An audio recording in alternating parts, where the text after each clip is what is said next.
welcome back to Ben's Gluten-Free Kitchen. So another one of Gills' favourites is Bakewell Tart. I'm just going to give that a go today. And I'm going to start off by making my pastry.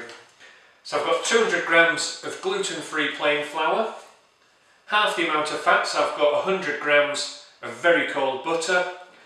Because this is sweet pastry, I'm going to add some sugar, so I've got about 30 grams of sugar there.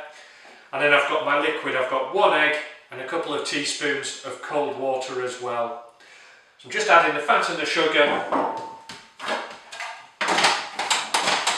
Give this a quick blitz up. So just transfer that to a bowl just to add the liquids.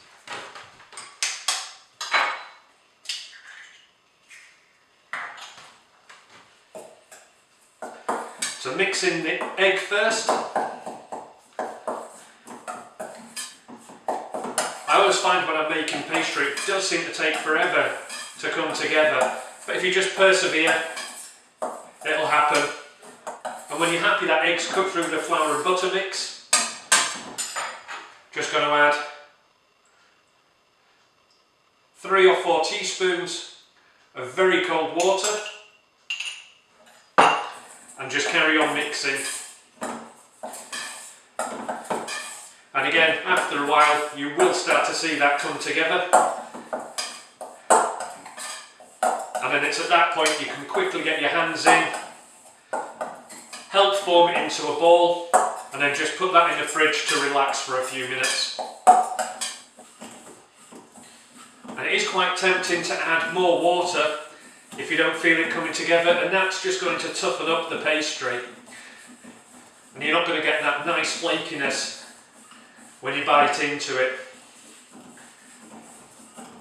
So it does take a bit of time, but just be patient and eventually it will come together. And I've just got some prepared cling film. Just going to quickly wrap that, pop that in the fridge, give that about 10 or 15 minutes and that'll be ready to roll out. So that's the pastry had its 10 or 15 minutes just to relax. And I'm just liberally dusting with plain flour, and then I'm just going to roll out and then put that in my pre-prepared tin. And I'm just taking care as I roll this just to gently move and just keep the edges intact, and that's just going to make sure it doesn't stick to the surface. And I'm also making sure that I'm rolling this out evenly as well, and then just measuring up against the sides of my pan.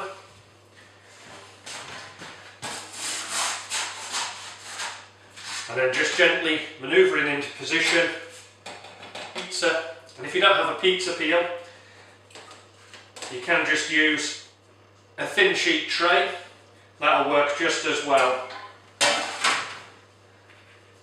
And it's just gently manoeuvring that pastry into your pre-prepared dish. Now because I am putting a semi-liquid into this, I don't want any breaks in this pastry, and if I do find some appear, I just take a piece from the edge and just gently press in just to help cover that. And then when you're preparing to go in the oven, don't break all the pastry off from the edge, because what's going to happen as it cooks is it will relax and it will come away from the side slightly.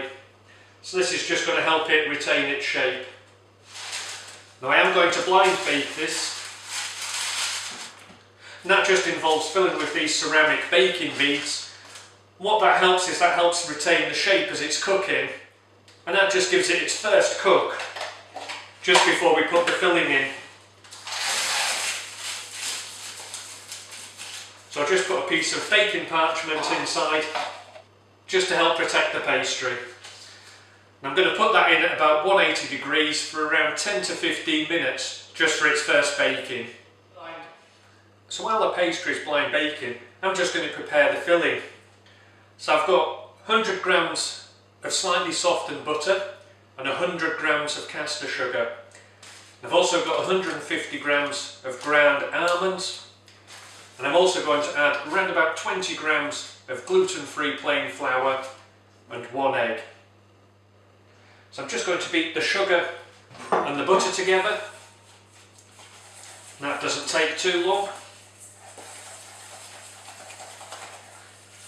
And you're just looking for the colour just to lighten slightly for your butter, and just to make sure all of that sugar has incorporated.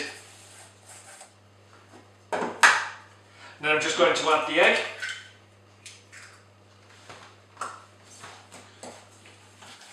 Just make sure that's incorporated as well. And then your consistency should loosen up till you get almost a very light batter. And then I'm just going to add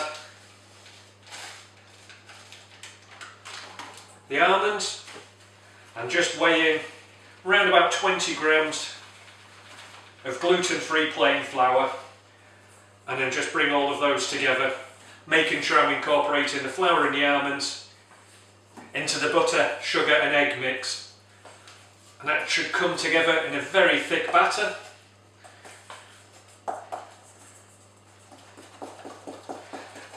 Just mix to make sure everything's incorporated, and then I'm just going to pop it back in the fridge until I need it. So that's the pastry, had its 10 or 15 minutes just blind baking, and that's looking very nice. Traditionally, Bakewell Tarts have a thin layer of raspberry jam, and one hint just to make that easier is put 2 or 3 dessert spoons in a microwave-proof bowl, just gently heat that up, and that'll just be easier to help spread on the base of your pre-baked tart.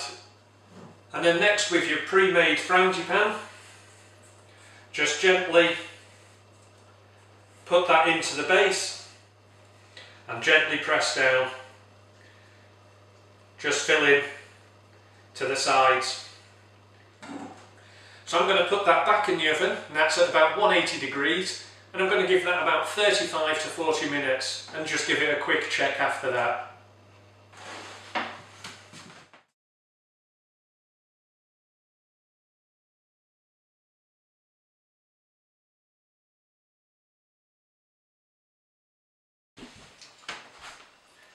So there we have it, Bakewell Tart.